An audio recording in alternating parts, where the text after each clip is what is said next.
सूबे दीआं प्रमुख सियासी और समाजिक खबरों के इस खास बुलेटिन के बहुत बहुत स्वागत है। बुलेटिन की शुरुआत करते हैं सूबे की सब तो वड्डी सियासी खबर के नाल। पंजाब दीआं कई किसान जथेबंदियों वालों संघर्ष करन दा ऐलान किया गया। चंडीगढ़ दे विच जथेबंदियों वालों सूबा सरकार के खिलाफ मोर्चा लगाउण दा ऐलान किया गया है। बहुत सारे मुद्दे ने जिन्होंने लैके किसान संगठन सरकार के खिलाफ ये मोर्चा लगा रहे हैं। इस मुद्दे के उपर ज़्यादा जानकारी के लिए सीनियर पत्रकार सुरिंदर डल्ला तो जानते हैं की है पूरा मामला, किसान जथेबंदियां क्यों संघर्ष की राह दोबारा तुर रही ने। डल्ला साहब किवें देखते हो, किस कारण करके किसानों वालों ये संघर्ष विढ़िया जा रहा है? देखो, बहुत वड्डी खबर है ये।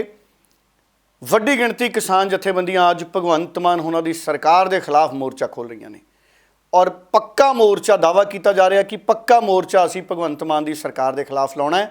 और कल गुरुद्वारा श्री अंब साहब मोहाली तो इकट्ठे होणगे किसान संगठन और उन्होंने सद्दा मारिया पिंड पिंड किसानों नूं कि सारे पहुँचो।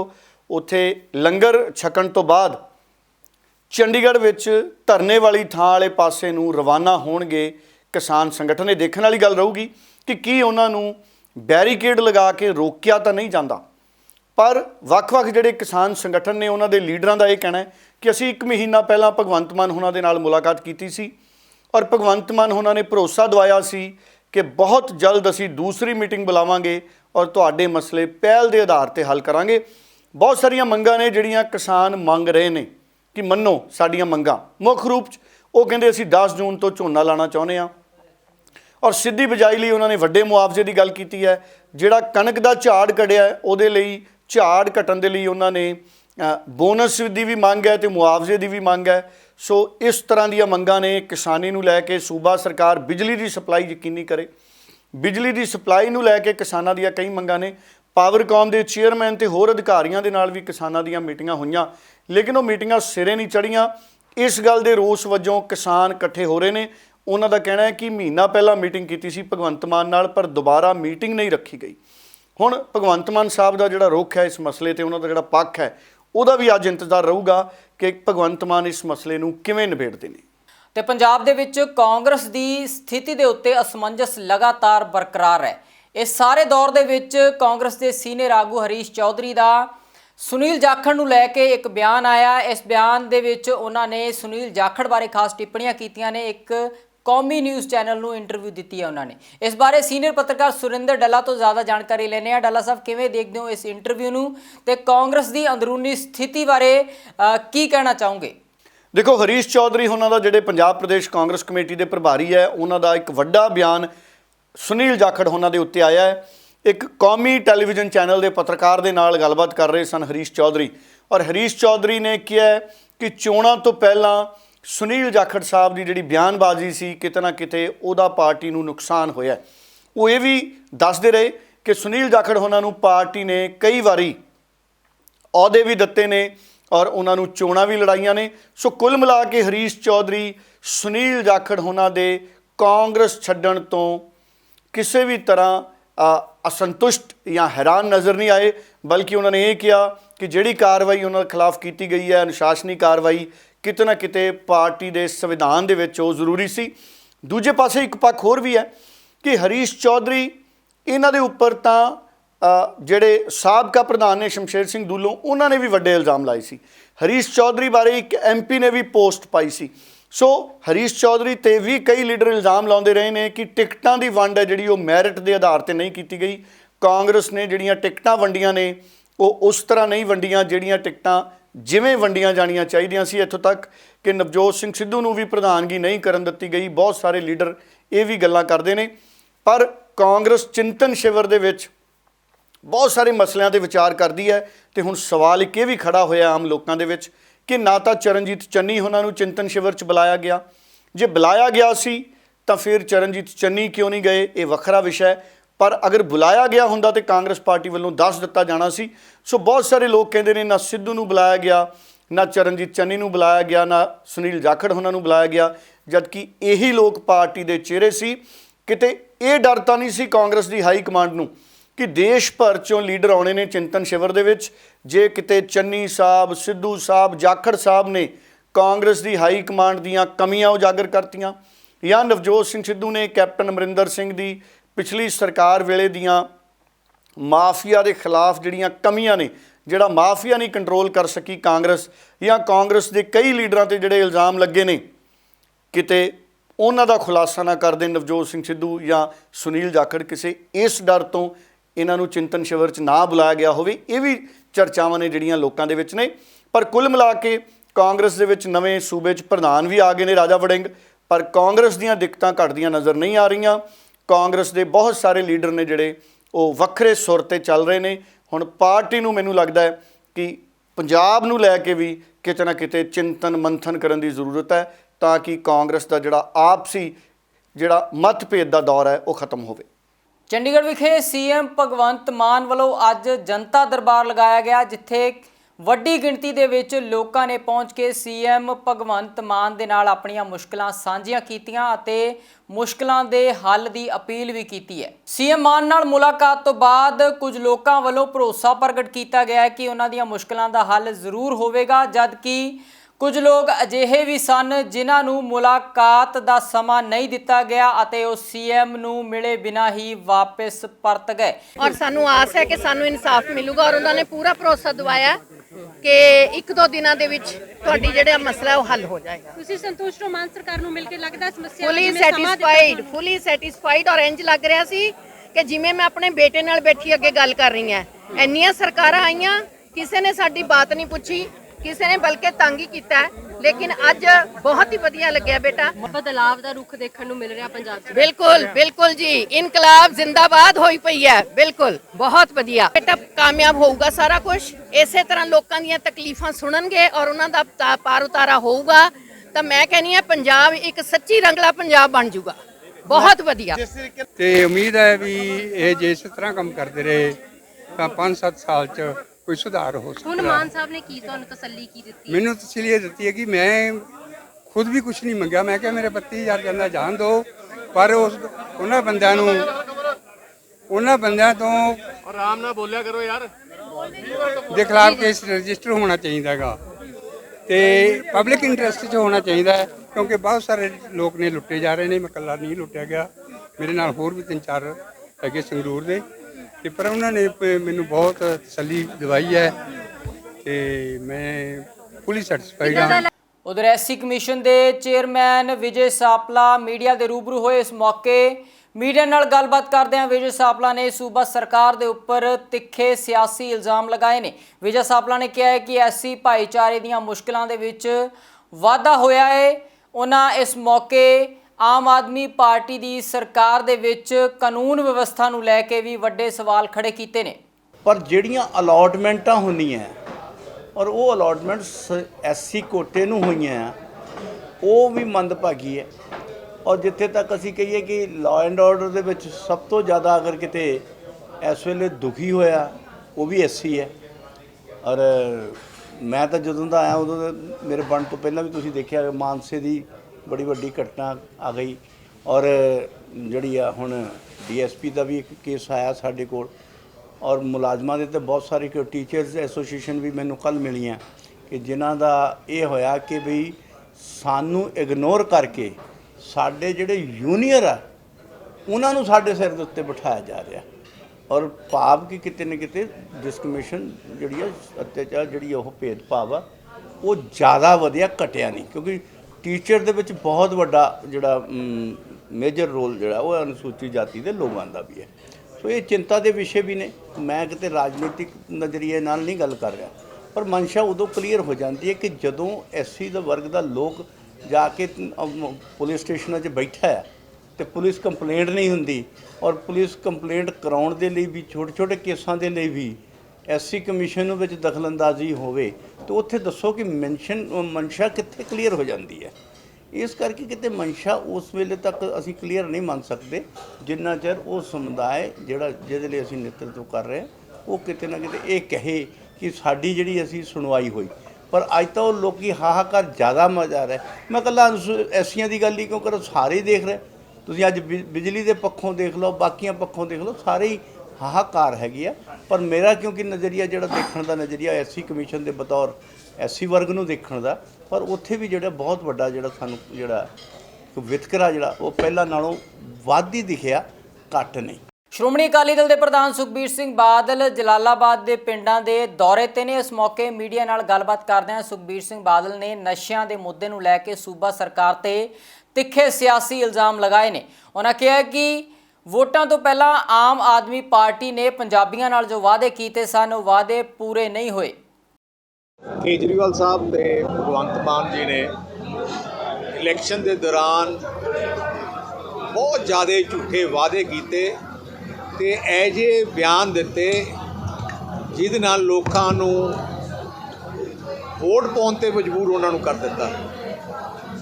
ਇੰਨੇ ਝੂਠ ਸੀ ਕਿ ਹੁਣ ਸੱਚਾਈ ਸਾਹਮਣੇ ਆ ਗਈ ਹੈ। ਇਕੱਲੇ 2 ਮਹੀਨੇ ਹੋਏ ਆ, ਮੈਂ ਕਹਿ ਸਕਦਾ ਕਿ ਇਹਨਾਂ 2 ਮਹੀਨਿਆਂ 'ਚ ਇਹ ਜਿਹਾ ਮਾੜਾ ਹਾਲ ਪੰਜਾਬ ਦਾ ਸੂਬੇ ਦਾ ਨਹੀਂ ਹੋਇਆ ਹੋਣਾ ਜਿਹਨੇ ਐਕਟ 2 ਮਹੀਨਿਆਂ 'ਚ ਹੋਇਆ। ਚਾਰੋਂ ਤਰਫ ਲੋਕਾਂ ਵਿੱਚ ਆਹ ਹੈ। ਅੱਜ 2 ਮਹੀਨੇ 27 ਮਰਡਰ ਹੋ ਗਏ ਆ। ਇੰਟੈਲੀਜੈਂਸ ਦੇ ਦਫ਼ਤਰ ਉੱਤੇ ਰਾਕਟ ਲਾਂਚਰ ਨਾਲ ਅਟੈਕ ਕੀਤਾ ਗਿਆ। ਧਰਨੇ ਚੱਲ ਰਹੇ ਆ। ਨਹੀਂ ਤਾਂ ਸਰਕਾਰ ਦੇ 100 ਦਿਨਾਂ 'ਚ ਜਿਹਨੂੰ ਹਨੀਮੂਨ ਪੀਰੀਅਡ ਕਿਹਾ ਜਾਂਦਾ ਹੈ, ਉਦੋਂ ਇੰਨੀਆਂ ਗੱਲਾਂ ਮੈਂ ਪਿਛਲੇ 50 ਸਾਲ 'ਚ ਨਹੀਂ ਦੇਖੀਆਂ ਜਿਵੇਂ ਹੁਣ ਹੋ ਰਿਹਾ। ਨਸ਼ਿਆਂ ਨਾਲ ਤਕਰੀਬਨ 61 ਮੌਤਾਂ ਹੋ ਗਈਆਂ। ਅੱਜ ਮੈਂ ਕੱਟਿਆਂ ਵਾਲੇ ਪਿੰਡ ਗਿਆ। ਇੱਕ ਨਵੀਂ ਗੱਲ ਪੰਜਾਬ ਸਰਕਾਰ ਨੇ ਕਰਤੀ ਹੈ, ਕਿਉਂਕਿ ਉਹਨਾਂ ਨੇ ਦੇਖਿਆ ਕਿ ਰੋਜ਼ ਨਸ਼ਿਆਂ ਨਾਲ ਮੌਤਾਂ ਬਹੁਤ ਵੱਧ ਗਈਆਂ, ਨਸ਼ਾ ਬਹੁਤ ਵੱਧ ਗਿਆ ਤੇ ਪੁਲਿਸ ਨੂੰ ਹਦਾਇਤ ਦੇ ਦਿੱਤੀ ਹੈ ਜੇ ਕੋਈ ਨਸ਼ੇ ਨਾਲ ਵੀ ਮਰਦਾ ਲਿਖਾ ਦਿਓ ਦੌਰੇ ਨਾਲ ਮਰਿਆ। ਦਿੱਲੀ ਵਿੱਚ ਗੈਰ ਕਾਨੂੰਨੀ ਕਲੋਨੀਆਂ ਦੇ ਉੱਪਰ ਬੁਲਡੋਜ਼ਰ ਚੱਲਣ ਦੇ ਮਾਮਲੇ ਨੂੰ ਲੈ ਕੇ ਸਿਆਸਤ ਪੂਰੀ ਤਰ੍ਹਾਂ ਦੇ ਨਾਲ ਗਰਮ ਹੈ ਤੇ ਹੁਣ ਇਸ ਮਾਮਲੇ ਨੂੰ ਲੈ ਕੇ ਦਿੱਲੀ ਦੇ ਸੀਐਮ ਅਰਵਿੰਦ ਕੇਜਰੀਵਾਲ ਦਾ ਬਿਆਨ ਸਾਹਮਣੇ ਆਇਆ। ਆਪਣੇ ਬਿਆਨਾਂ ਦੇ ਵਿੱਚ ਅਰਵਿੰਦ ਕੇਜਰੀਵਾਲ ਨੇ ਬੀਜੇਪੀ ਦੀ ਕੇਂਦਰ ਸਰਕਾਰ ਤੇ ਇਸ ਮੁੱਦੇ ਨੂੰ ਲੈ ਕੇ ਇਲਜ਼ਾਮ ਲਗਾਏ ਨੇ। नगर निगम की तरफ से, भारतीय जनता पार्टी शासित नगर निगम की तरफ से दिल्ली में कई जगह बुलडोज़र चलाए जा रहे हैं और कहा जा रहा है कि अगले कई महीनों तक बुलडोज़र चलाए जाएंगे। उन्हें वो कह रहे हैं कि हम दिल्ली से सारा अतिक्रमण हटाने जा रहे हैं, जितना भी एनक्रोचमेंट है, इलीगल कंस्ट्रक्शंस हैं, वो सारी हटाई जाएंगी। हम खुद भी अतिक्रमण के खिलाफ़ हैं। हम नहीं चाहते कि एनक्रोचमेंट्स होनी चाहिए, हम नहीं चाहते कि इलीगल बिल्डिंग्स बननी चाहिए। 2 चीज़ें इसमें इम्पॉर्टेंट हैं। एक ये कि पिछले 75 साल में दिल्ली जिस तरह से बना है, दिल्ली प्लान्ड तरीके से नहीं बना। दिल्ली जिस तरह से दिल्ली का विस्तार हुआ, दिल्ली जिस तरह से बनी, 80% से ज़्यादा दिल्ली इलीगल या एनक्रोच्ड कही जा सकती है। 80% से ज़्यादा दिल्ली जो है वो अतिक्रमण के दायरे में आएगी। तो एक प्रश्न उठता है कि क्या 80% दिल्ली को तोड़ा जाएगा? दूसरी बात ये उठती है कि जिस तरीके से अतिक्रमण को हटाया जा रहा है, ना कोई कागज़ हैं, ना किसी को मौका दिया जा रहा। बुलडोज़र बस लेके किसी भी कॉलोनी में पहुंच जाते हैं और किसी का भी घर तोड़ने लग जाते हैं, किसी की भी दुकान तोड़ने लग जाते हैं। वो आदमी कागज़ लेके खड़ा है सड़क के ऊपर, चिल्ला रहा है, दया की भीख मांग रहा है कि मेरे कागज़ तो देख लो, मेरे पास हैं कागज़, मेरे पास हैं, मेरा जो ये है ये इलीगल नहीं है, ये इनक्रोच नहीं है। मैं कई 40 साल से यहाँ पे रह रहा हूँ, मेरे पास कागज़ भी हैं। कोई कागज़ नहीं देखे जा रहे, बस बुलडोज़र चलाया जा रहा है। ਹਿਮਾਚਲ ਪ੍ਰਦੇਸ਼ ਤੋਂ ਕਾਂਗਰਸ ਦੀ ਆਗੂ ਪ੍ਰਤਿਭਾ ਸਿੰਘ ਦਾ ਬਿਆਨ ਸਾਹਮਣੇ ਆਇਆ ਹੈ। ਮੀਡੀਆ ਦੇ ਨਾਲ ਗੱਲਬਾਤ ਕਰਦੇ ਉਹਨਾਂ ਕਿਹਾ ਹੈ ਕਿ ਜੈਪੁਰ ਵਿਖੇ ਹੋਏ ਕਾਂਗਰਸ ਦੇ ਚਿੰਤਨ ਸ਼ਿਵਰ ਦੇ ਵਿੱਚ ਸੂਬੇ ਦੇ ਵਿੱਚ ਕਾਂਗਰਸ ਦੇ ਹਾਲਾਤਾਂ ਤੇ ਵਿਚਾਰ ਚਰਚਾ ਕੀਤੀ गई है। अभी जो ये पिछले 5 राज्यों में जो चुनाव हुए उसके चुनाव का परिणाम बहुत ज़्यादा बेहतर नहीं रहा, कांग्रेस के पक्ष में नहीं रहा। हमारे वर्कर्स ने बहुत मेहनत की थी, बहुत काम किया था और हमें पूर्ण विश्वास था कि हम इनमें से कुछ 1-2 राज्य को अवश्य जीतेंगे, परंतु परिणाम हमारे अरमानों के खिलाफ रहे। तो उसके ऊपर भी विचार विमर्श किया गया और सभी नेताओं ने जो कमियां रही उसके बारे में अपने वर्कर्स को गाइडलाइन दी कि किस तरीके से हमें आगे चलना है और किन किन बातों का हमें सोच करनी है।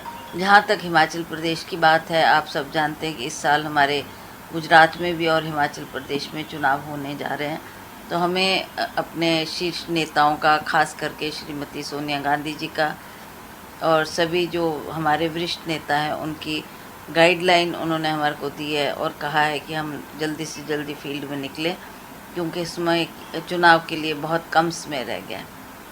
तो उन बातों को रखते हुए आज हमने उनको ये आश्वासन दिया कि शीघ्र अतिशीघ्र हम फील्ड में जाकर जो जो उन्होंने बताया हमारे को किस तरीके से काम करना, उस पर काम करना शुरू करेंगे। ਸੂਬੇ ਦੇ ਵਿੱਚ ਖੇਤੀ ਨੂੰ ਲੈ ਕੇ ਕਿਸਾਨ ਆਗੂ ਰਜਿੰਦਰਦੀਪ ਸਿੰਘ ਦਾ ਅਹਿਮ ਬਿਆਨ ਸਾਹਮਣੇ ਆਇਆ। ਉਹਨੇ ਕਿਹਾ ਹੈ ਕਿ ਹਰੇ ਇਨਕਲਾਬ ਨੇ ਪੰਜਾਬ ਦੇ ਵਿੱਚ ਕਿਸਾਨੀ ਦਾ ਨੁਕਸਾਨ ਕੀਤਾ ਹੈ। ਉਹਨਾਂ ਕਿਹਾ ਹੈ ਕਿ ਹੁਣ ਝੋਨੇ ਨੂੰ ਅਲਵਿਦਾ ਕਹਿਣ ਦਾ ਵਕਤ ਆ ਚੁੱਕਾ ਹੈ। ਇਸ ਮੌਕੇ ਰਜਿੰਦਰਦੀਪ ਸਿੰਘ ਨੇ ਸਾਰੀਆਂ ਦਾਲਾਂ ਦੀਆਂ ਫਸਲਾਂ ਦੇ ਉੱਪਰ MSP ਦੀ ਮੰਗ ਵੀ ਕੀਤੀ ਹੈ। ਅਸੀਂ ਮੰਨਦੇ ਕਿ ਪੰਜਾਬ ਦੇ ਜਿਹੜਾ ਹਰੇ ਇਨਕਲਾਬ ਦਾ ਖੇਤੀ ਮਾਡਲ ਆ, ਇਹ ਹਰਾ ਘੱਲੂ ਘਰਾ ਸਾਬਤ ਹੋਇਆ। ਇਹਨੇ ਪੰਜਾਬ ਦਾ ਹਵਾ ਪਾਣੀ ਮਿੱਟੀ ਪਲੂਟ ਕੀਤਾ, ਪੰਜਾਬ ਦੇ ਲੋਕਾਂ ਨੂੰ ਭਿਆਨਕ ਬਿਮਾਰੀਆਂ ਦਿੱਤੀਆਂ, ਪੰਜਾਬ ਦੇ ਕਿਸਾਨਾਂ ਨੂੰ ਕਰਜ਼ਾਈ ਕੀਤਾ ਔਰ ਪਿੰਡੂ ਮਜ਼ਦੂਰਾਂ ਦੇ ਕੋਲੋਂ ਜਿਹੜਾ ਵੱਡੀ ਪੱਧਰ ਤੇ ਰੁਜ਼ਗਾਰ ਜਿਹੜਾ ਸੀ ਉਹ ਖੋਇਆ। ਪਰ ਸਰਕਾਰ ਇਸ ਖੇਤੀ ਮਾਡਲ ਦਾ ਬਦਲ ਪੇਸ਼ ਕਰਨ ਦੀ ਬਜਾਏ, ਇਹਨੂੰ ਹੱਲ ਕਰਨ ਦੀ ਬਜਾਏ ਝੋਨੇ ਦੀਆਂ ਤਰੀਕਾਂ ਨੂੰ ਅੱਗੇ ਪਿੱਛੇ ਕਰ ਰਹੀ ਹੈ ਜਾਂ ਝੋਨੇ ਦੇ ਤਰੀਕੇ ਲਿਆ ਰਹੀ ਵੀ ਝੋਨੇ ਦੀ ਸਿੱਧੀ ਬਿਜਾਈ ਕਰ ਲਓ। ਅਸੀਂ ਕਹਿੰਦੇ ਕਿ ਨਾ ਤਰੀਕ ਮਾਮਲਾ ਹੈਗਾ ਨਾ ਤਰੀਕਾ ਮਾਮਲਾ ਹੈਗਾ ਝੋਨਾ। ਪੰਜਾਬ ਦੇ ਵਿੱਚ ਝੋਨੇ ਨੂੰ ਅਲਵਿਦਾ ਕਹਿਣ ਦਾ ਸਮਾਂ ਆ ਚੁੱਕਾ ਹੈਗਾ। ਇਸ ਕਰਕੇ ਪੰਜਾਬ ਦੇ ਵਿੱਚ ਝੋਨੇ ਹੇਠੋਂ ਜਿਹੜਾ ਰਕਬਾ ਹੈਗਾ ਉਹ ਕੱਢਿਆ ਜਾਵੇ ਔਰ ਜਿਹੜੀ ਖੇਤੀ ਨੀਤੀ ਆ ਉਹ ਸਥਾਨਕ ਲੋੜਾਂ ਔਰ ਸਥਾਨਕ ਵਾਤਾਵਰਣ ਦੇ ਮੁਤਾਬਕ ਬਣਾਈ ਜਾਵੇ। ਉਹ 'ਚ ਦੋ ਤਿੰਨ ਮੋਟੀਆਂ ਗੱਲਾਂ ਨੇ, ਜਿਵੇਂ ਪੰਜਾਬ ਦੇ ਵਿੱਚ ਦਾਲਾਂ ਨੇ। ਪੰਜਾਬ ਜਿੰਨੀ ਦਾਲ ਖਾਂਦਾ, ਪੰਜਾਬ 94% ਦੀ ਦਾਲ ਜਿਹੜੀ ਆ ਉਹ ਬਾਹਰੋਂ ਮੰਗਾਉਂਦਾ, ਸਿਰਫ 6% ਦੀ ਦਾਲ ਆਪਣੀ ਜਿਹੜੀ ਆ ਉਹ ਪੈਦਾ ਕਰਦਾ ਹੈਗਾ।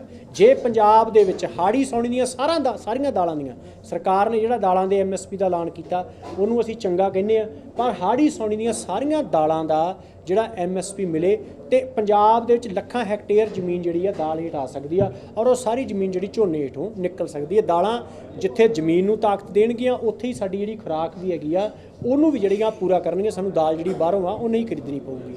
ਇਸੇ ਤਰ੍ਹਾਂ ਪੰਜਾਬ ਦੇ ਵਿੱਚ ਸਿਰਫ 2.2% ਦੀ ਜਿਹੜੀ ਆ ਬਾਗਬਾਨੀ ਹੈਗੀ ਆ, ਜਦ ਕਿ 25 ਕਿਸਮ ਤੋਂ ਉੱਪਰ ਦਾ ਵਧੀਆ ਫਰੂਟ ਪੰਜਾਬ ਦੀ ਧਰਤੀ ਦੇ ਉੱਪਰ ਜਿਹੜਾ ਉਹ ਹੋ ਸਕਦਾ ਹੈਗਾ। ਉਧਰ ਸ਼੍ਰੋਮਣੀ ਅਕਾਲੀ ਦਲ ਦੇ ਇੱਕ ਸਿੱਖ ਆਗੂਆਂ ਦੇ ਵਫਦ ਨੇ ਪਾਕਿਸਤਾਨ ਦੇ ਅੰਬੈਸਡਰ ਦੇ ਨਾਲ ਗੱਲਬਾਤ ਕੀਤੀ ਹੈ ਅਤੇ ਮੰਗ ਪੱਤਰ ਸੌਂਪਿਆ। ਇਸ ਮੌਕੇ ਸਿੱਖ ਆਗੂਆਂ ਵੱਲੋਂ ਪਾਕਿਸਤਾਨ ਦੇ ਵਿੱਚ ਸਿੱਖ ਭਾਈਚਾਰੇ ਦੇ 2 ਦੁਕਾਨਦਾਰਾਂ ਦੇ ਕਤਲ ਦਾ ਮੁੱਦਾ ਚੁੱਕਿਆ ਗਿਆ। ਇਸ ਮਾਮਲੇ ਦੇ ਵਿੱਚ ਸਿੱਖ ਆਗੂਆਂ ਵੱਲੋਂ ਘੱਟ ਗਿਣਤੀਆਂ ਦੀ ਸੁਰੱਖਿਆ ਦੇ ਲਈ ਅੰਬੈਸਡਰ ਨੂੰ ਮੰਗ ਪੱਤਰ ਸੌਂਪਿਆ ਗਿਆ। ਉਹ ਇੱਕ ਬੜੀ ਦੁਖਦਾਈ ਘਟਨਾ ਸੀ ਔਰ ਉਸ ਘਟਨਾ ਦੀ ਅਸੀਂ ਮਜ਼ੰਮਤ ਵੀ ਕੀਤੀ ਹੈ ਪ੍ਰੈਸ ਵਿੱਚ ਵੀ, ਔਰ ਸਾਡਾ ਫਰਜ਼ ਹੈਗਾ ਵੀ ਅਸੀਂ ਅੱਜ ਇੱਕ ਡੈਲੀਗੇਸ਼ਨ ਜਿਹੜਾ ਹੈ ਦਿੱਲੀ ਗੁਰਦੁਆਰਾ ਕਮੇਟੀ ਦੇ ਮੈਂਬਰ ਸਾਹਿਬਾਨ ਦਾ, ਸਾਰੇ ਪਾਰਟੀਆਂ ਦੇ ਔਰ ਸ਼੍ਰੋਮਣੀ ਅਕਾਲੀ ਦਾ ਦਿੱਲੀ ਦੇ, ਇਹਨਾਂ ਨੇ ਆ ਕੇ ਅੱਜ ਜਿਹੜੇ ਇਸ ਵਕਤ ਦੇ ਹੈੱਡ ਹੈਗੇ ਚਾਰ ਦਾ ਫੇਅਰ ਅਫਤਾਬ ਹੁਸੈਨ ਸਾਹਿਬ, ਉਹਨਾਂ ਨੂੰ ਅਸੀਂ ਮਿਲੇ ਹਾਂ। ਇੱਕ ਮੈਮੋਰੈਂਡਮ ਔਰ ਆਪਣਾ ਪ੍ਰੋਟੈਸਟ ਜਿਹੜਾ ਨੋਟ ਹੈਗਾ ਉਹ ਵੀ ਦਿੱਤਾ ਹੈ ਔਰ ਮੰਗ ਕੀਤੀ ਹੈਗੀ ਬਈ ਉਹਨਾਂ ਨੌਜਵਾਨਾਂ ਦੀ ਜਿਹੜੇ ਕਤਲੋ ਗਾਰਤ ਹੋਈ ਹੈ ਉਹਨਾਂ ਦੇ ਕਾਤਲਾਂ ਦਾ ਪਤਾ ਲਗਾਇਆ ਜਾਏ, ਸਖਤ ਤੋਂ ਸਖਤ ਸਜ਼ਾ ਦਿੱਤੀ ਜਾਏ। ਇਹ ਜੇ ਪ੍ਰਬੰਧ ਕੀਤੇ ਜਾਣ ਵੀ ਇਹ ਜੀ ਘਟਨਾ ਦੁਬਾਰੀ ਨਾ ਵਾਪਰੀ ਜਾਏ ਉੱਥੇ। ਤੇ ਉਧਰ ਲੁਧਿਆਣਾ ਵਿਖੇ ਮੁਸਲਿਮ ਭਾਈਚਾਰੇ ਵੱਲੋਂ ਲੜਕੀਆਂ ਦੇ ਲਈ ਕਾਲਜ ਖੋਲ੍ਹਣ ਦੀ ਤਿਆਰੀ ਕੀਤੀ ਜਾ ਰਹੀ ਹੈ। ਮੁਸਲਿਮ ਭਾਈਚਾਰੇ ਦੇ ਧਾਰਮਿਕ ਆਗੂ ਮੌਲਾਨਾ ਮੁਹੰਮਦ ਉਸਮਾਨ ਰਹਿਮਾਨੀ ਲੁਧਿਆਣਵੀ ਨੇ ਇਸ ਗੱਲ ਦਾ ਐਲਾਨ ਕੀਤਾ ਹੈ। ਉਹਨਾਂ ਕਿਹਾ ਹੈ ਕਿ ਇਸ ਕਾਲਜ ਦੇ ਵਿੱਚ ਜ਼ਰੂਰਤਮੰਦ ਲੜਕੀਆਂ ਨੂੰ ਮੁਫਤ ਸਿੱਖਿਆ ਮੁਹੱਈਆ ਕਰਵਾਈ ਜਾਵੇਗੀ। ਮੈਂ ਸਮਝਦਾ ਕਿ ਲੰਬੀ ਮਿਹਨਤ ਤੋਂ ਬਾਅਦ ਅਸੀਂ ਸਾਰਿਆਂ ਨੇ ਕੱਲ ਸ਼ਾਮੇ ਸਰਬਸੰਮਤੀ ਦੇ ਨਾਲ ਫੈਸਲਾ ਕੀਤਾ ਹੈ ਕਿ ਬੇਟੀਆਂ ਦੇ ਲਈ ਲੁਧਿਆਣੇ ਦਾ ਮੁਸਲਿਮ ਸਮਾਜ ਜਿਹੜਾ ਹੈ ਉਹ ਹਬੀਬ ਗਰਲਸ ਕਾਲਜ ਦੀ ਜਿਹੜੀ ਹੈ ਸਥਾਪਨਾ ਕਰੇਗਾ ਜੀ ਇਨਸ਼ਾਅੱਲਾ। ਹਬੀਬ ਗਰਲਸ ਕਾਲਜ ਜਿਹੜਾ ਹੈ ਉਹ 3 ਏਕੜ ਜਗ੍ਹਾ ਦੇ ਵਿੱਚ ਬਣਾਇਆ ਜਾਏਗਾ। ਜਗ੍ਹਾ ਉਹਦੇ ਲਈ ਲੈ ਲਿੱਤੀ ਗਈ ਹੈ ਔਰ ਹਬੀਬ ਗਰਲਸ ਕਾਲਜ ਜਿਹੜਾ ਜਰਨਲ ਕਾਲਜ ਹੋਏਗਾ ਜਿਹਦੇ 'ਚ ਕਿਸੇ ਵੀ ਧਰਮ ਦੀਆਂ, ਰਾਸ਼ਟਰ ਦੀਆਂ ਬੇਟੀਆਂ ਜਿਹੜੀ ਵੀ ਲੋਕ ਭਾਰਤ ਦੇ ਵਿੱਚ ਰਹਿੰਦੇ ਨੇ ਉਹਨਾਂ ਦੀ ਬੇਟੀਆਂ ਜਿਹੜੀਆਂ ਨੇ ਉਸ ਕਾਲਜ ਦੇ ਵਿੱਚ ਆਰਾਮ ਦੇ ਨਾਲ ਤਾਲੀਮ ਹਾਸਲ ਕਰ ਸਕਣਗੀਆਂ। ਜਿੰਨੇ ਵੀ ਆਮ ਜਰਨਲ ਕੋਰਸਿਸ ਹੁੰਦੇ ਨੇ BEd ਦੇ, MA ਦੇ, BA ਦੇ ਜਾਂ +1 ਜਾਂ +2 ਆਉਣ ਵਾਲੇ ਸਮੇਂ 'ਚ ਕਾਲਜਾਂ 'ਚ ਸ਼ੁਰੂ ਹੋਏਗੀ ਉਹ, ਜਾਂ ਕੁਝ ਹੋਰ ਪ੍ਰੋਫੈਸ਼ਨਲ ਕੋਰਸਿਸ ਜਿਹੜੇ ਨੇ ਅਲੱਗ-ਅਲੱਗ ਯੂਨੀਵਰਸਿਟੀਆਂ ਤੋਂ ਅਪਰੂਵ ਕਰਵਾ ਕੇ ਇਸ ਕਾਲਜ ਦੇ ਵਿੱਚ ਰੱਖੇ ਜਾਣਗੇ। ਤੇ ਮੁਸਲਿਮ ਸਮਾਜ ਵੱਲੋਂ ਪੰਜਾਬ ਦੀ ਧਰਤੀ ਤੇ ਖੋਲ੍ਹਿਆ ਜਾਣ ਵਾਲਾ ਇਹ ਪਹਿਲਾ ਕਾਲਜ ਹੋਏਗਾ। ਲੇਕਿਨ ਇਸ ਕਾਲਜ ਦੇ ਵਿੱਚ ਬਿਨਾਂ ਕਿਸੇ ਧਾਰਮਿਕ ਪਾਬੰਦੀ ਦੇ ਸਰਬ ਧਰਮ ਦੀ ਬੇਟੀਆਂ ਨੂੰ ਇਸ ਗੱਲ ਦੀ ਇਜਾਜ਼ਤ ਹੋਏਗੀ ਕਿ ਉਹ ਹਬੀਬ ਗਰਲਸ ਕਾਲਜ ਦੇ ਵਿੱਚ ਤਾਲੀਮ ਹਾਸਲ ਕਰ ਸਕਣ। ਉਧਰ ਜਲਾਲਾਬਾਦ ਵਿਖੇ ਕਿਸਾਨਾਂ ਵੱਲੋਂ ਰੋਸ ਪ੍ਰਦਰਸ਼ਨ ਕੀਤਾ ਗਿਆ। ਕਿਸਾਨਾਂ ਨੇ ਇਲਜ਼ਾਮ ਲਗਾਏ ਨੇ ਕਿ ਸੂਬਾ ਸਰਕਾਰ ਵੱਲੋਂ ਖੇਤੀਬਾੜੀ ਲਈ ਪਾਣੀ ਦਾ ਉਚਿਤ ਪ੍ਰਬੰਧ ਨਹੀਂ ਕੀਤਾ ਜਾ ਰਿਹਾ। ਉਹਨਾਂ ਨੂੰ ਨਾ ਤਾਂ ਨਹਿਰੀ ਪਾਣੀ ਮਿਲ ਰਿਹਾ ਹੈ ਅਤੇ ਨਾ ਹੀ ਬਿਜਲੀ ਸਮੇਂ ਸਿਰ ਆ ਰਹੀ ਹੈ, ਜਿਸ ਕਾਰਨ ਉਹਨਾਂ ਦਾ ਫਸਲਾਂ ਦਾ ਨੁਕਸਾਨ ਹੋ ਰਿਹਾ ਹੈ। ਸਾਡੇ ਇੱਥੇ ਇਸ ਏਰੀਆ ਦੀ ਬਹੁਤ ਵੱਡੀ ਸਮੱਸਿਆ, ਨਹਿਰਾਂ 'ਚ ਪਾਣੀ ਨਹੀਂ। ਤਕਰੀਬਨ ਇੱਕ ਵਾਰੀ ਲੱਗੀ ਜ਼ਿਮੀਂਦਾਰਾਂ ਨੂੰ, ਅੱਧੀ ਬਜਾਈ ਨਰਮੇ ਦੀ ਰਹਿੰਦੀ, ਜਿਹੜੀ ਬਜਾਈ ਹੋਣ ਵਾਲੀ। ਲਾਈਟ ਵਾਲੇ ਉਹ ਅੱਜ 7 ਦਿਨਾਂ ਬਾਅਦ ਲਾਈਟ ਉਹਨਾਂ ਭੇਜੀ ਸਾਨੂੰ। ਉਹ ਵੀ ਅੱਜ ਮੁਲਾਜ਼ਮਾਂ ਨਾਲ ਸਾਡੀ ਗੱਲ ਹੋਈ, ਉਹ ਆਦੇ ਵੀ ਸਿਰਫ 4 ਘੰਟੇ ਦੇਵਾਂਗੇ। 4 ਘੰਟਿਆਂ ਨਾਲ ਤਾਂ ਸਾਡਾ ਖਾਲੇ 'ਚ ਹੀ ਪਾਣੀ ਰੁਕ ਜਾਣਾ ਜੀ। ਸਾਡੀ ਇਸ ਕਰਕੇ ਸਰਕਾਰ ਨੂੰ ਬੇਨਤੀ ਹੈ ਵੀ ਘੱਟ ਤੋਂ ਘੱਟ 8 ਘੰਟੇ ਸਾਨੂੰ ਜਿਹੜੀ ਬਿਜਲੀ ਸਪਲਾਈ ਦੇਵੇ ਤੇ ਜਲਦੀ ਤੋਂ ਜਲਦੀ ਜਿਹੜਾ ਨਹਿਰਾਂ 'ਚ ਪਾਣੀ ਛੱਡਿਆ ਜਾਵੇ, ਜਿਹੜੀ ਕਿ ਸਾਡੀ ਬਜਾਈ ਉਹ ਪੂਰੀ ਹੋ ਸਕੇ। ਸਾਡੇ ਬਾਗਾਂ ਦਾ ਬਹੁਤ ਬੁਰਾ ਹਾਲ ਹੈ, ਪੱਠਿਆਂ ਦਾ ਜਿਹੜਾ ਪਸ਼ੂ ਹਰੇ ਚਾਰੇ ਤੋਂ ਬਿਨਾਂ ਬਹੁਤ ਬੁਰਾ ਹਾਲ ਸਾਡਾ ਹੋ ਚੁੱਕਿਆ ਜੀ। ਇਸ ਕਰਕੇ ਸਰਕਾਰ ਨੂੰ ਬੇਨਤੀ ਹੈ, ਜੇ ਨਾ ਸਰਕਾਰ ਨੇ ਸਾਡੀ ਸੁਣੀ ਤਾਂ ਫਿਰ ਸਾਨੂੰ ਕੋਈ ਅੱਗੇ ਵਾਸਤੇ ਹੋਰ ਸਾਨੂੰ ਕਦਮ ਚੁੱਕਣਾ ਪਊਗਾ, ਧਰਨਾ ਲਾਉਣਾ ਪਊਗਾ। ਇਸ ਕਰਕੇ ਅਸੀਂ ਬੇਨਤੀ ਕਰਦੇ ਹਾਂ ਵੀ ਜਲਦੀ ਤੋਂ ਜਲਦੀ ਜਿਹੜੀ ਸਾਨੂੰ ਅੱਜ ਜਿਹੜੀ ਸਪਲਾਈ ਦਿੱਤੀ ਹੈ ਉਹ ਘੱਟੋ ਘੱਟ 8 ਘੰਟੇ ਚਲਾਉਣ। ਇਸ ਨਾਲ ਸਾਡਾ ਕੁਛ ਨਾ ਕੁਛ ਗੁਜ਼ਾਰਾ ਹੋ ਜਾਏਗਾ। ਉਧਰ ਬਰਨਾਲਾ ਵਿਖੇ ਸੈਨੀਟੇਸ਼ਨ ਮੁਲਾਜ਼ਮਾਂ ਵੱਲੋਂ ਸੂਬਾ ਸਰਕਾਰ ਦੇ ਖਿਲਾਫ ਰੋਸ ਪ੍ਰਦਰਸ਼ਨ ਕੀਤਾ ਗਿਆ। ਪ੍ਰਦਰਸ਼ਨਕਾਰੀਆਂ ਨੇ ਇਲਜ਼ਾਮ ਲਗਾਏ ਨੇ ਕਿ ਉਹਨਾਂ ਨੂੰ ਨੌਕਰੀ ਤੋਂ ਮੁਕਤ ਕਰਨ ਦੀ ਇੱਕ ਚਿੱਠੀ ਕੱਢੀ ਗਈ ਹੈ, ਜਿਸ ਨੂੰ ਲੈ ਕੇ ਉਹ ਸੂਬਾ ਪੱਧਰੀ ਪ੍ਰਦਰਸ਼ਨ ਕਰਨਗੇ। ਉਹਨਾਂ ਕਿਹਾ ਕਿ ਜਲਦੀ ਮੰਗਾਂ ਜੇਕਰ ਉਹਨਾਂ ਦੀਆਂ ਨਾ ਮੰਨੀਆਂ ਗਈਆਂ ਤਾਂ ਉਹ ਆਪਣੇ ਸੰਘਰਸ਼ ਨੂੰ ਹੋਰ ਵੀ ਤਿੱਖਾ ਕਰਨਗੇ। ਇਹ ਜੀ ਜਲ supply sanitation contract worker register number 31 union ਬਣੀਓ ਕੀਤਾ ਜਾ ਰਿਹਾ। ਅਸੀਂ ਪਿਛਲੇ ਲੰਬੇ ਸਮੇਂ ਤੋਂ ਸੰਘਰਸ਼ ਕਰਦੇ ਆ ਰਹੇ ਹਾਂ, ਪਰ ਸਰਕਾਰ ਨੇ ਕਿਸੇ ਨੇ ਵੀ ਸਾਡੀ ਸੁਣਵਾਈ ਨਹੀਂ ਕੀਤੀ। ਹੁਣ ਅਸੀਂ ਦੁਬਾਰਾ ਆਪਦੀ ਪ੍ਰਪੋਜ਼ਲ ਲਾਗੂ ਕਰਾਉਣ ਦੇ ਸਬੰਧ ਦੇ ਵਿੱਚ ਜਿਹੜਾ ਸੀਗਾ ਸੀਐਮ ਸਾਹਿਬ ਦੇ ਧਰਨਾ ਦਿੱਤਾ ਸੀਗਾ, ਕਿਉਂਕਿ ਉਹਨਾਂ ਨੇ ਸਾਨੂੰ ਟਾਈਮ ਨਹੀਂ ਦਿੱਤਾ ਸੀ ਸੰਗਰੂਰ। ਉਸ ਤੋਂ ਬਾਅਦ ਸਾਨੂੰ ਟਾਈਮ ਮਿਲਿਆ, ਪਰੰਤੂ ਜਿਹੜੀ ਸਾਡੀ ਉੱਚ ਮੈਨੇਜਮੈਂਟ ਆ ਉਹਨਾਂ ਨੇ ਸਾਡੀਆਂ ਤਨਖਾਹਾਂ ਦਾ ਵਾਅਦਾ ਕੀਤਾ ਸੀ ਉਹ ਵਾਪਸ ਲੈ ਲਿਆ। ਵਧਾਉਣ ਦੀ ਜਗ੍ਹਾ ਤੇ ਹੁਣ ਇੱਕ ਹੋਰ ਲੈਟਰ ਆ ਜਿਹੜਾ ਆਪਦੇ ਬਣੀ ਜਾਰੀ ਕੀਤਾ ਗਿਆ ਕਿ ਤੁਸੀਂ ਜਿਹੜੇ ਹੈਗੇ ਹੋਗੇ ਕਿਸੇ ਰਿਟਾਇਰ ਅਧਿਕਾਰੀ ਦੇ ਰੱਖੇ ਹੋਏ ਹੋ ਜਾਂ ਰਿਟਾਇਰ ਜਈਆਂ ਦੇ ਰੱਖੇ ਹੋਏ ਹੋਗੇ, ਵੀ ਤੁਸੀਂ ਜਿਹੜਾ ਹੈਗਾ ਸਿੱਧੇ ਪੱਧਰ ਦੇ ਉੱਤੇ ਵਿਭਾਗ ਦੇ ਵਿੱਚ ਨਹੀਂ ਹੈਗੇ। ਹਾਲਾਂਕਿ ਜਿਹੜੇ ਵੀ ਮੁਲਾਜ਼ਮਾਂ 10 ਸਾਲਾਂ ਤੋਂ ਜਿਹੜੇ ਕੰਮ ਕਰ ਰਹੇ ਹੈਗੇ ਉਹਨਾਂ ਨੂੰ ਰੱਖਣ ਸਮੇਂ ਵਿਭਾਗ ਨੇ ਹੀ ਸੋਚਣਾ ਸੀਗਾ ਵੀ ਅਸੀਂ ਕਿਹਨਾਂ ਨੂੰ ਰੱਖਣਾ, ਪਰ ਉਦੋਂ ਤੋਂ ਲੈ ਕੇ 10 ਸਾਲਾਂ ਤੋਂ ਸਾਡਾ ਸ਼ੋਸ਼ਣ ਹੁੰਦਾ ਆ ਰਿਹਾ। 2000 ਰੁਪਇਆ ਮਹੀਨੇ ਤੇ ਵੀ ਅਸੀਂ ਕੰਮ ਕੀਤਾ ਹੈਗਾ। ਹੁਣ ਜਦੋਂ 10-10 ਸਾਲ ਸਾਨੂੰ ਕੰਮ ਕਰਦਿਆਂ ਨੂੰ ਹੋ ਗਏ, ਹੁਣ ਇੱਕ ਮਾਰੂ ਲੈਟਰ ਜਿਹੜਾ ਸਾਨੂੰ ਤਨਖਾਹਾਂ ਵਧਾਉਣ ਦੇ ਸੰਬੰਧ ਦੇ ਵਿੱਚ ਕੱਢਿਆ ਸੀ ਉਹ ਵਾਪਸ ਲੈ ਲਿਆ। ਸਾਨੂੰ ਹੀ ਵਿਭਾਗ ਤੋਂ ਚੱਲਦੇ ਕਰਨ ਦਾ ਜਿਹੜਾ ਲੈਟਰ ਹੈਗਾ ਵਿਭਾਗ ਨੇ ਕੱਢਿਆ ਹੈਗਾ। ਉਸ ਸੰਬੰਧ ਦੇ ਵਿੱਚ ਜਿਹੜਾ ਅਸੀਂ ਅੱਜ ਅਰਥੀ ਫੂਕ ਮੁਜ਼ਾਹਰਾ ਕਰ ਰਹੇ। ਤੇ ਉਧਰ ਉੱਤਰੀ ਭਾਰਤ ਦੇ ਵਿੱਚ ਗਰਮੀ ਦਾ ਕਹਿਰ ਜਾਰੀ ਹੈ। ਵੱਖੋ ਵੱਖਰੇ ਸੂਬਿਆਂ ਦੇ ਵਿੱਚ ਤਾਪਮਾਨ 45 ਡਿਗਰੀ ਤੋਂ ਉੱਪਰ ਪਹੁੰਚ ਚੁੱਕਿਆ ਹੈ। ਮੌਸਮ ਵਿਭਾਗ ਦੀ ਜਾਣਕਾਰੀ ਦੇ ਮੁਤਾਬਕ ਅਗਲੇ 2 दिनों तक तापमान ਦੇ ਵਿੱਚ ਕੁਝ ਰਾਹਤ मिलेगी। जो तापमान देखिए, जो इस बार का जो 12 जो मई के बाद एकदम से जो पंजाब, हरियाणा, दिल्ली, राष्ट्रीय राजधानी राजस्थान का जो तापमान है 12 से कल जो 15 मई तक जो है 46 to 48 था। कल सबसे ज़्यादा हाईएस्ट था, कहीं कहीं 49 भी रिकॉर्ड हुआ कुछ अर्बन स्टेशन में, जैसे मंगेशरपुर, नजफगढ़ 49 प्लस हुआ। और इस बार जो है ये स्पेल जो है बहुत सीवियर था, लेकिन जो वेस्टर्न डिस्टर्बेंस जो आया जो 16 में क्लाउड भी रहा दिन, ऑलरेडी विंड भी अच्छा रहा, तो तापमान थोड़ा नीचे चल रहा है 3 से 5 डिग्री। तो राजस्थान का जो पार्ट हीट वेव है वो 1-2 का जगह कल हो सकता है 45, लेकिन आज हो सकता है। और पंजाब, हरियाणा, दिल्ली वही 1-2 का जो है 43-44 हो सकता है। तापमान आज नीचे चल रहा है और कल से हीट वेव नहीं है और हमारा कोई भी अलर्ट नहीं है। अभी जो वेस्टर्न डिस्टर्बेंस के वजह से हम लोग जो है आंधी, धूल भरी आंधी का अलर्ट दिया है। ਪੰਜਾਬ ਖੇਤੀਬਾੜੀ ਯੂਨੀਵਰਸਿਟੀ ਲੁਧਿਆਣਾ ਵੱਲੋਂ ਵੀ ਮੌਸਮ ਸੰਬੰਧੀ ਭਵਿੱਖਬਾਣੀ ਜਾਰੀ ਕੀਤੀ ਗਈ ਹੈ। ਮੌਸਮ ਵਿਗਿਆਨੀਆਂ ਮੁਤਾਬਕ ਅਗਲੇ 2 ਦਿਨਾਂ ਤੱਕ ਤਾਪਮਾਨ ਦੇ ਵਿੱਚ ਕੁਝ ਰਾਹਤ ਮਿਲ ਸਕਦੀ ਹੈ, ਪਰ ਉਸ ਤੋਂ ਬਾਅਦ ਫਿਰ ਤੋਂ ਪਹਿਲਾਂ ਦੀ ਤਰ੍ਹਾਂ ਹੀ ਗਰਮੀ ਦੇਖਣ ਨੂੰ ਮਿਲੇਗੀ। ਹਾਂਜੀ ਕੱਲ ਜਿਹੜਾ ਲੁਧਿਆਣੇ ਦਾ ਟੈਂਪਰੇਚਰ ਰਿਕਾਰਡ ਕੀਤਾ ਗਿਆ ਜੀ 45.8 ਡਿਗਰੀ ਸੈਂਟੀਗ੍ਰੇਡ ਸੀਗਾ, ਜਦੋਂ ਕਿ 15 ਮਈ ਦਾ ਨਾਰਮਲ ਟੈਂਪਰੇਚਰ 38.3 ਡਿਗਰੀ ਸੈਂਟੀਗ੍ਰੇਡ ਹੈ। ਸੋ ਇਹ ਨਾਰਮਲ ਨਾਲੋਂ 7.5 ਡਿਗਰੀ ਹਾਇਰ ਸੀਗਾ। ਸੋ ਜਿਹਨੂੰ ਅਸੀਂ ਕਹਿ ਸਕਦੇ ਹਾਂ ਕਿ ਹੀਟ ਵੇਵ ਕੰਡੀਸ਼ਨਸ ਚੱਲ ਰਹੀਆਂ ਨੇ। ਔਰ ਇਹ ਜਿਹੜਾ ਟੈਂਪਰੇਚਰ 45.8 ਡਿਗਰੀ ਸੈਂਟੀਗ੍ਰੇਡ ਰਿਕਾਰਡ ਕੀਤਾ ਗਿਆ, ਇਹ 1970 ਤੋਂ ਲੈ ਕੇ ਹੁਣ ਤੱਕ ਦਾ 15 ਮਈ ਦਾ ਹਾਈਐਸਟ ਟੈਂਪਰੇਚਰ ਰਿਕਾਰਡ ਕੀਤਾ ਗਿਆ। ਜਿਸ ਤਰ੍ਹਾਂ ਗਰਮੀ ਵੱਧ ਰਹੀ ਆ, ਰਾਹਤ ਦੀ ਕੋਈ ਉਮੀਦ ਹੈਗੀ ਹੈ ਕੁਛ ਆਉਣ ਵਾਲੇ ਸਮੇਂ ਦੇ ਵਿੱਚ? ਅੱਜ ਤਾਂ ਹੀਟ ਵੇਵ ਇਸ ਤਰ੍ਹਾਂ ਹੀ ਰਹੂਗੀ ਜੀ। ਕੱਲ੍ਹ ਔਰ ਪਰਸੋਂ 2 ਦਿਨ ਪੰਜਾਬ ਵਿੱਚ ਕਿਤੇ ਆਈਸੋਲੇਟਿਡ ਪਲੇਸਿਸ 'ਤੇ ਜਿਹੜੇ ਡਸਟ ਸਟੋਰਮ ਜਾਂ ਥੰਡਰ ਸਟੋਰਮਸ ਹੋ ਸਕਦੇ ਆ, ਔਰ ਉਹਦੇ ਨਾਲ ਟੈਂਪਰੇਚਰ ਥੋੜਾ ਫਾਲ ਕਰ ਸਕਦਾ 1 ਤੋਂ 2 ਡਿਗਰੀ ਸੈਂਟੀਗ੍ਰੇਡ, ਬਟ ਉਹਦੇ ਤੋਂ ਬਾਅਦ ਫਿਰ ਜਿਹੜੀਆਂ ਹੌਟ ਐਂਡ ਡਰਾਈ ਕੰਡੀਸ਼ਨਸ ਇਸ ਤਰ੍ਹਾਂ ਹੀ ਪ੍ਰਵੇਲ ਕਰਨਗੀਆਂ। ਸੋ ਅਸੀਂ ਕਹਿ ਸਕਦੇ ਹਾਂ ਕਿ ਹਲੇ ਜ਼ਿਆਦਾ ਰਾਹਤ ਦੇ ਚਾਂਸ ਨਹੀਂ ਹੈਗੇ। ਸੂਬੇ ਦੀਆਂ ਪ੍ਰਮੁੱਖ ਸਿਆਸੀ ਅਤੇ ਸਮਾਜਿਕ ਖਬਰਾਂ ਦੇ ਇਸ ਖਾਸ ਬੁਲੇਟਿਨ ਦੇ ਵਿੱਚ ਫਿਲਹਾਲ ਇੰਨਾ ਹੀ। ਹੁਣ ਮੈਨੂੰ ਦਿਓ ਇਜਾਜ਼ਤ। ਬਹੁਤ ਬਹੁਤ ਧੰਨਵਾਦ।